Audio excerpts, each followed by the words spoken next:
எத்தனையோ வழக்குகள் போட்டு பார்த்தீங்க, என் மீதும் வழக்கு போட்டீங்க. எடப்பாடி பழனிசாமி நெடுஞ்சாலைத்துறை அமைச்சராக இருக்கும்போது, முதலமைச்சராக இருக்கும்போது வழக்கு போட்டீங்க. நீதிமன்றத்துக்கு வந்தது. யார் வழக்கு போட்டார்களோ அவரே திருப்பி வாங்கன்னு சொன்னோம். நான் நடத்துறேன்னு சொன்னேன். நான் வழக்கு நடத்துறேன். நீ வழக்கு போடுவ, ஊரு புறம் பேசுவ, அவதூறு பிரச்சாரம் பண்ணுவ, சட்டமன்றத்தில் பதிவாகி இருக்குது. நீ வழக்கு வாபஸ் வாங்கிட்டு அப்படியே நிற்கும். நான் அதில் ஏற்றுக்கொள்ளவில்லை. நீதியரசர் சொன்னார், ஏங்க கேஸ் போட்டவரே வாபஸ் வாங்கிக்கிறாங்க, நீ ஏங்க நடத்துறீங்க? முடியாது, நான் நடத்துறேன். இதெல்லாம் வரைக்கும் பேசுறதுல என்னாச்சு? இன்னைக்கு மக்கள் மத்தியில் ஒரு தவறான எண்ணத்தை என் மீது உருவாக்கி விட்டார்.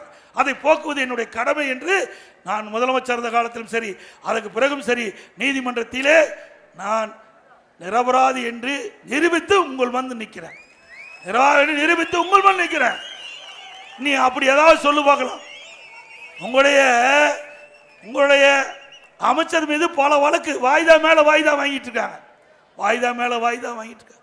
இன்னும் உச்ச நீதிமன்றத்தில் இன்னும் கடுமையா விமர்சனம் செய்யறாங்க திமுக அமைச்சர் மீது. அவள் கேஸே நடத்தாம பல ஆண்டுகள் இழுத்தடிப்பதற்காக இந்த அரசு செயல்படுது என்று உச்ச நீதிமன்றமே கொட்டு வச்சிட்டு. ஆக அண்ணா திமுக பொறுத்த வரைக்கும் எந்த காலகட்டத்திலும் யாருக்கும் பயப்படுறது கிடையாது.